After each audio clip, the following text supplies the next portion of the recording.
Quero iniciar falando com vocês a respeito de uma teoria que ganhou muita importância na década de 80 e na década de 90, a respeito dos direitos humanos enquanto direitos naturais, direitos fundamentais. Por que falarmos de direito, começarmos essa explicação falando sobre direitos humanos? Porque nós vamos enxergar que a nossa disciplina ela se encaixa justamente em um ramo do direito fundamental, de direitos humanos. Ela surge justamente em um contexto histórico que requer esse tipo de proteção, esse tipo de atuação por parte do Estado. Mas, antes de mais nada, vamos falar e vamos até diferenciar o que são direitos humanos e direitos fundamentais. Os direitos humanos, conceitualmente, traz a ideia daqueles direitos que são inerentes à própria natureza humana, são direitos naturais do ser humano, ou seja, que já nasce com eles, não é uma concessão, não seria uma concessão por parte do Estado, como prega o positivismo jurídico, e, portanto, ele deve ser respeitado independentemente da ordem jurídica, ou seja, do próprio reconhecimento das ordens jurídicas. Por isso, por essa percepção de direitos humanos naturais, essenciais, nós temos que os direitos humanos e essa nomenclatura ela é dada no panorama internacional, direitos humanos no prisma internacional, fora do ordenamento jurídico, ou melhor, independente de qualquer ordenamento jurídico. Quando nós falamos de direitos fundamentais, nós precisamos olhar dentro de um ordenamento, porque os direitos fundamentais são aqueles direitos humanos que são reconhecidos ou que são garantidos por aquele Estado de Direito. Hoje, pela própria teoria constitucional, no Brasil especialmente, nós temos não somente, mas principalmente os direitos fundamentais reconhecidos na nossa Constituição. Quem nunca ouviu falar do artigo 5º da Constituição, que traz os direitos e garantias fundamentais, com certeza, apesar de que não só está, os direitos não só estão lá, nós temos não só na Constituição, mas em outros tratados, convenções internacionais também, matérias que diz respeito a direitos humanos, que são reconhecidos pelo nosso ordenamento, portanto, direitos fundamentais. O Supremo Tribunal Federal entendeu que o Sistema Tributário Nacional é, sim, uma norma de direito fundamental, e, portanto, recebe toda aquela proteção do ordenamento jurídico. E a teoria dos direitos fundamentais, na análise dos direitos humanos, com base em uma palestra proferida por Vasak ainda no finalzinho da década de 70, ele publicou 2 anos antes, em 77, em 79 ele deu uma palestra falando que os direitos fundamentais e os direitos humanos como um todo, eles podem ser classificados a partir de gerações de direitos. E essas gerações de direitos ficou muito mais conhecida pela teoria de Norberto Bobbio, com o livro A Era dos Direitos, que é um clássico na matéria de direitos fundamentais. Vasak traz, inspirado pelos ideais da Revolução Francesa, que, historicamente falando, nós poderíamos classificar os direitos fundamentais em 3 modalidades. Os direitos fundamentais de primeira geração, ou seja, os direitos civis e políticos, aqueles que têm uma característica de conceder ao ser humano, melhor, de que o ser humano ele teria a liberdade de se manifestar, a liberdade de escolher o destino político do seu país, a liberdade de expressar seu pensamento.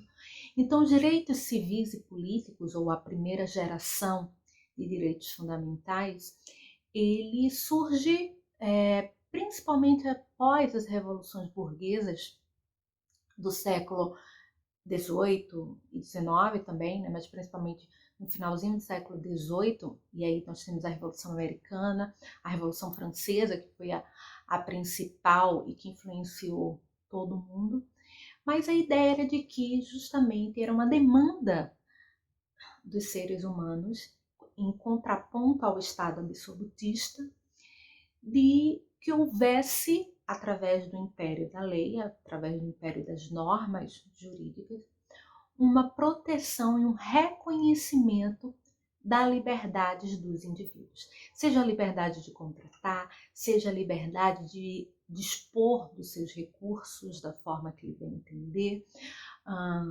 E por isso, essa primeira geração dos direitos civis e políticos, eles são conhecidos como os direitos de liberdade, né? Então, o primeiro moto da Revolução Francesa como os direitos de liberdade justamente decorre dessa luta vinculada a um momento histórico específico das revoluções burguesas do século XIX. E Vazac também lhe traz a segunda geração de direitos fundamentais, que aí já surge no primeiro período pós-guerra, com a consolidação do estado de bem-estar social. Né? Em primeiro lugar, nós tivemos o contrassenso, né, e o passivo social gerado pela Revolução Industrial, com o trabalho sendo altamente prejudicado e com base até no próprio liberalismo contratual, existia uma discrepância entre as partes no contrato de trabalho, e nós tivemos vários tipos de, que hoje são direitos, mas na época, pela própria liberdade contratual, de altas jornadas de trabalho, e isso gerou um desgaste para a população, para o trabalhador como um todo, né? E não existia um equilíbrio entre as forças, entre o empregador e empregado nessa relação contratual. Por isso, e não somente isso, porque a segunda geração de direitos fundamentais, que são os direitos sociais, culturais e econômicos, né, eles surgem justamente para, e aí sim, requer uma atuação mais específica do Estado, com uma promoção de políticas públicas, com a promoção de ações afirmativas, com uma atuação efetiva do Estado na vida social e nas relações sociais, principalmente as relações contratuais, dando e buscando dar equilíbrio a essas relações. Por isso que a segunda geração de direitos fundamentais ficou conhecida como direitos de igualdade. Os direitos de igualdade seria justamente para possibilitar, para readequar os pontos, né, que estavam em desacordo, as forças que estavam em desacordo durante, principalmente após a Primeira Guerra Mundial. Então, para consolidar o estado de bem-estar social, era necessária a intervenção, né, mais efetiva, mais positiva do Estado nessas. Isso se dá através da lei e através das políticas públicas, como já dito, com as ações afirmativas também como um todo. Então, se nós formos recortar a nossa disciplina, ela está justamente no rol dos direitos humanos fundamentais de segunda geração, né? Onde nós temos a intervenção do Estado nas relações sociais, e aí buscando promover saúde, educação, habitação, trabalho, consumo, e dessa forma nós podemos ver que essa geração ela também surge como uma resposta a anseios da sociedade, anseios do próprio ser humano em uma época específica da nossa história, no desenvolver do século XX. A Vazac não termina aí com só as duas primeiras gerações, nós temos até para fechar a tríade, né, da Revolução Francesa, liberdade, igualdade e fraternidade, o terceiro exemplo, ou melhor, a terceira geração de direitos fundamentais seriam aqueles relacionados com a fraternidade, né, com a vida em comum de forma mais harmônica, e os direitos relacionados ao meio ambiente muito forte, os direitos que estão relacionados ao que chamam direitos difusos da sociedade, né, se compõem justamente o que seriam esses direitos protegidos de terceira geração. Apesar de Vazac ter classificado apenas nessas três, já que o referencial teórico dele tinha como base a Revolução Francesa, hoje nós já falamos em direitos de quarta ou quinta geração, sexta, acaba sendo quase que infinito diante das novas realidades, diante das novas demandas de direitos fundamentais, de direitos que precisam ter a dignidade da pessoa humana como cerne daquela discussão. Mas é importante salientar que, apesar dos direitos fundamentais, eles no âmbito internacional, ele tem uma gama e ter uma diferenciação, e falar de gerações desse direito, a ideia, a nomenclatura geração, às vezes pode trazer uma ideia equivocada de que uma geração acabou sendo substituída pela outra, né? Tanto é que alguns doutrinadores preferem o termo dimensão ao invés do termo geração de direitos. Falar de dimensões de direitos humanos seria justamente que cada uma viria a agregar a outra e assim formar um conjunto normativo de proteção para o ser humano a fim de satisfazer a sua dignidade. Então, hoje é muito mais comum você encontrar o termo dimensões de direitos humanos, né, do que propriamente o termo geração. Né? A doutrina acredita que é um termo muito mais